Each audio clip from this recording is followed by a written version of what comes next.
భోగి సంక్రాంతి సందర్భంగా నెల్లూరు ప్రజలకి రాష్ట్ర ప్రజలందరికీ నా యొక్క శుభాకాంక్షలు.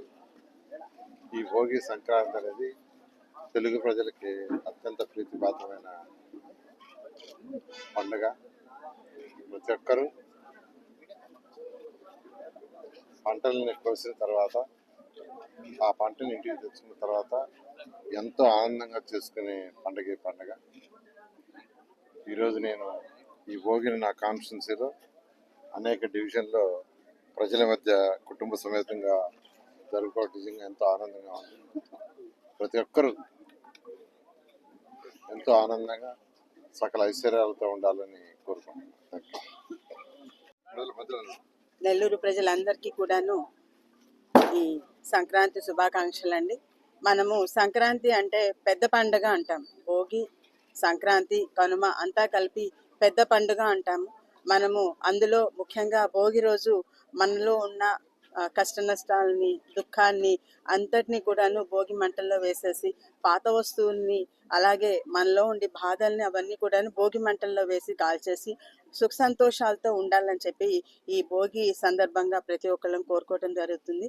అదే రకంగా మన పెద్దవాళ్ళందరికీ కూడాను ఒక సంవత్సరము అంటే ఒక రోజు వస్తుంది వాళ్ళకి.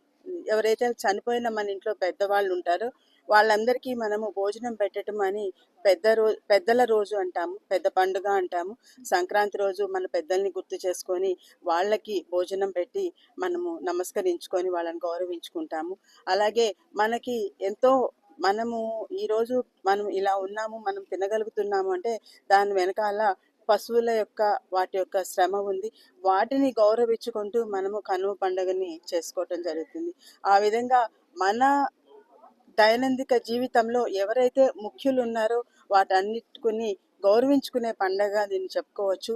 ఈ సందర్భంగా నెల్లూరు నగర వాస్తవ్యులందరికీ కూడాను మరొక్కసారి భోగి, సంక్రాంతి, కనుమ శుభాకాంక్షలు అండి.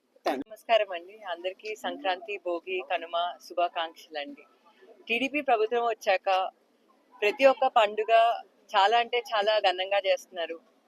మీ అందరికీ తెలిసిందే, మా నాన్నగారు ఏదైతే ప్రామిస్ చేశారో ఆ ప్రామిస్ ని ఇప్పటికీ కూడా నిలబెట్టుకున్నారు. ఇక్కడ నెల్లూరులో ఒక డంప్ యార్డ్ ఉందండి. 30 సంవత్సరాల నుంచి అదొక పెద్ద సమస్య. కానీ సంక్రాంతి ముందు మా నాన్నగారు ఖచ్చితంగా ఈ సమస్యని నేను రిజాల్వ్ చేస్తాను అని చెప్పారు, రిజాల్వ్ చేశారు. అదేవిధంగా ఆంధ్రప్రదేశ్ రాష్ట్రంలో తీసుకుంటే 85 లక్షల టన్నుల చెత్తని రిమూవ్ చేశారండి ఆంధ్రప్రదేశ్ రాష్ట్రం మొత్తాన. అండ్ నెల్లూరులో కూడా చాలా అంటే చాలా నీట్ గా చేశారు వేస్ట్ రిమూవల్ అన్నది. మీరు విద్య తీసుకుంటే విఆర్ స్కూల్ లాస్ట్ ఇయర్ చేశారు. దానిలో 1000 స్టూడెంట్స్ ఉన్నారు అండ్ ఎంతో మందికి ఎంప్లాయ్మెంట్ ఆపర్చునిటీస్ ఇస్తున్నారు. అదే విధంగా అబ్దుల్ కలాం ఇంటర్నేషనల్ స్కూల్ అని కూడా వస్తుంది, అది జూన్ కి స్టార్ట్ అవుతుంది. స్కిల్ డెవలప్మెంట్ ప్రోగ్రామ్స్ అవ్వచ్చు, అన్నా క్యాంటీన్స్ అవ్వచ్చు. టీడీపీ ప్రభుత్వం రాకముందు ఎలా ఉంది, టీడీపీ ప్రభుత్వం వచ్చాక ఎలా ఉందో మీ అందరికీ తెలుసు. మా నాన్నగారు ఒక నిరుపేద కుటుంబం నుంచి వచ్చారు కాబట్టి ఖచ్చితంగా నెల్లూరులో ప్రతి ఒక్కరూ చాలా బాగుండాలి, ప్రతి ఒక్కరూ ఎదిగితేనే నెల్లూరు ఒక స్మార్ట్ సిటీగా డెవలప్ అవుతుందని గొప్ప సంకల్పంతో ఉన్నారండి. తప్పకుండా మీ అందరూ మా నాన్నగారిని నమ్ముకున్నారు. మనందరికీ మంచి రోజులు వచ్చాయి. అందరికీ సంక్రాంతి శుభాకాంక్షలు.